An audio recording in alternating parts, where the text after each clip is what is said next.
नमस्कार। आज हम बात करेंगे कि जो एसिड रिफ्लक्स जीआरडी हाइटिस हर्निया के जो पेशेंट होते हैं उनमें अक्सर जो एलियस रहता है लोअर इसोफेजियल स्फिंक्टर ये ओपन रहता है, वो क्लोज नहीं हो पाता। और हमने कई वीडियोस में बात की है कि ये ओपन क्यों रहता है, क्लोज क्यों नहीं होता है। अगर वो वीडियो आपने नहीं देखा होगा तो आप वो पहले देख लेना ताकि आज की बात आपको ठीक से समझ में आए। और ये जो एलियस है ये अगर आपको बार बार ब्लोटिंग की समस्या हो रही है, आपका पेट फूल रहा है, खाना खाने के बाद बेचैनी महसूस होती है, सुस्त लगता है, पेट फूल जाता है, गैस ऐसे लगता है गैस से शरीर पूरा भरा हुआ है, सर भारी हो जाता है, चक्कर आने जैसा लगता है, छाती में भारीपन लगता है, ऐसी कई सारी समस्याएं इस ब्लोटिंग की वजह से होती है।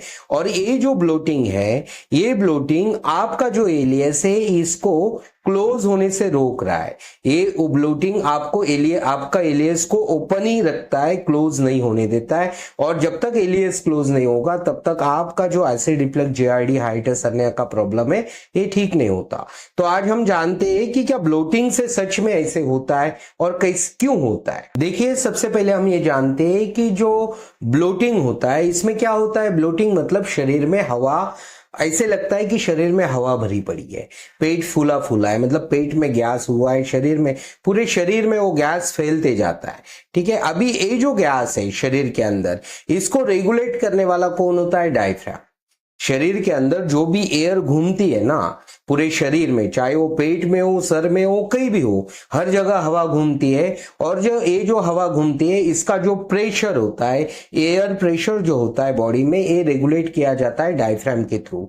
और एसिड रिफ्लक्स जीआरडी हाइटिस हर्निया के जो पेशेंट होते हैं उनमें अक्सर डायफ्राम कॉन्ट्रैक्टेड और डिसेंडेड पोजीशन में रहता है, नीचे दबा हुआ रहता है डायफ्राम, जिसका स्टमक पे प्रेशर आता है और जिसके कारण ब्लोटिंग भी होता है। ठीक है, अभी ये जो डायफ्राम की गलत पोजीशन है इस कारण आपके शरीर में ब्लोटिंग होता है, एक कारण हो गया। दूसरा कारण क्या है कि आप जब खाना खाते हो, ठीक है, ये खाना खाने के बाद अगर वो खाना हजम करने के लिए जो एसिड लगता है वो स्टमक में इनफ एसिड नहीं है, और अगर एसिड है भी तो उसका जो गुण होता है खाने को डाइजेस्ट करने का, मतलब वो एसिड जितना कॉन्सेंट्रेटेड रहेगा उतना वो खाने को इजीली डाइजेस्ट कर पाता है।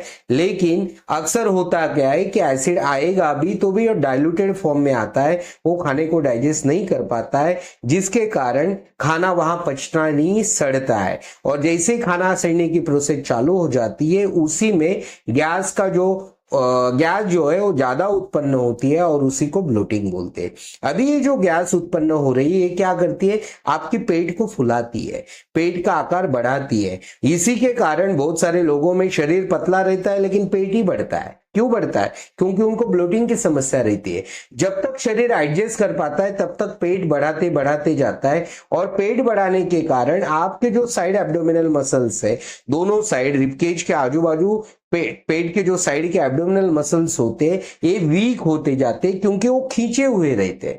जितना खींचे, जैसे इलास्टिक आप बार बार खींचोगे तो क्या होगा, एक बार वो लंबी हो गई तो वीक हो जाती है, वैसे ही वो मसल वीक हो जाते हैं। और ये वीक होने के कारण आपका रिब केज और एक्सटेंडेड पोजीशन में आ जाता है, रिब केज ऐसे उभरा हुआ आ जाता है, पेल्विस आगे आने लग जाता है। और जैसे ही ये ब्लोटिंग के कारण रिब केज और पेल्विस आगे आ जाएगा, जैसे ही रिब केज ऊपर गया वैसे डायफ्राम और नीचे जाता है, जैसे ही डायफ्राम नीचे और डिसेंडेड पोजीशन में जाएगा वैसे ही आपका एलियस और ओपन होने लग जाता है।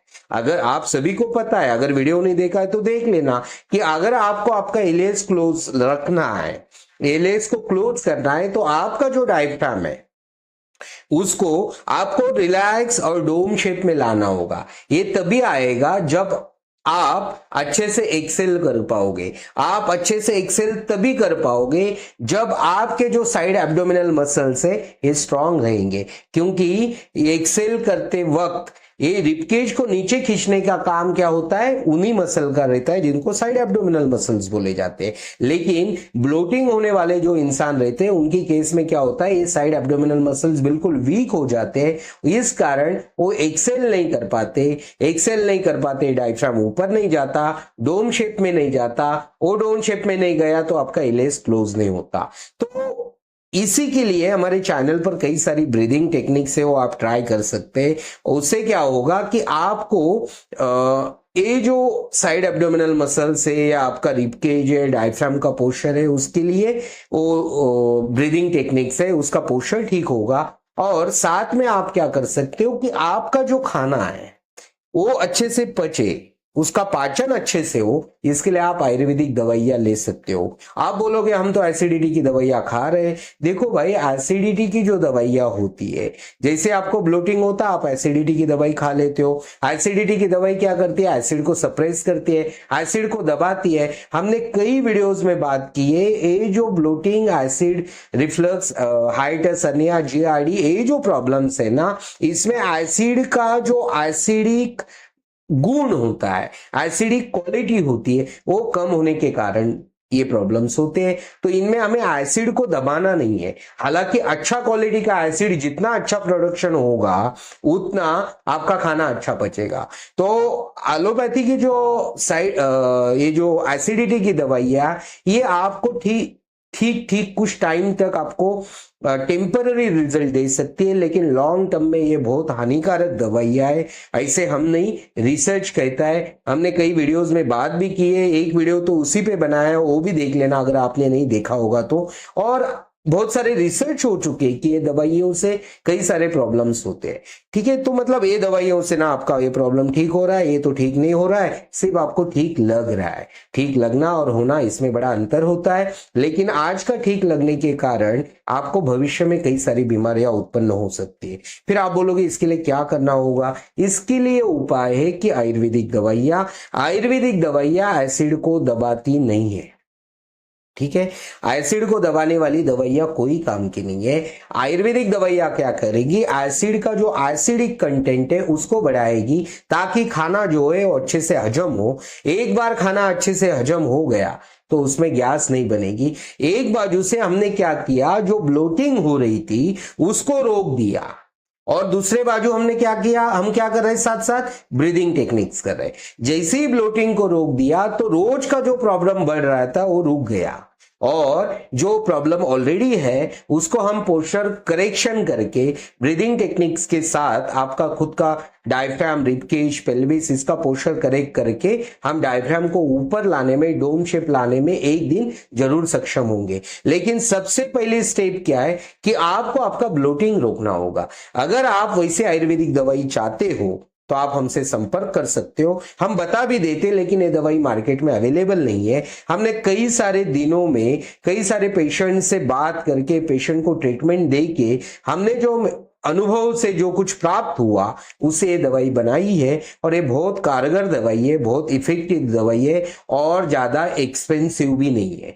कम खर्चे में आपको अच्छा रिजल्ट देने वाली है दवाई है। अगर आप दवाई चाहते हो तो हमें जरूर व्हाट्सएप पे संपर्क कीजिए, और साथ में आप इस चैनल पर जो ब्रीदिंग टेक्निक्स है वो जरूर कीजिए। अगर आप आपका खुद बॉडी पोस्चर का एनालिसिस करना चाहते हो, ताकि कौन सी ब्रीदिंग टेक्निक करने से आपको जल्दी फायदा होगा, ये अगर आप जानना चाहते हो तो पोस्चर एनालिसिस के लिए आप हमसे संपर्क कर सकते हो। ऐसी वीडियोस देखने के लिए चैनल को आप सब्सक्राइब कीजिए। अगर आपको लगता है ये वीडियो किसी के काम आ सकता है तो इसे ज्यादा से ज्यादा शेयर कीजिए। आज का वीडियो देखा इसके लिए आपका बहुत बहुत धन्यवाद।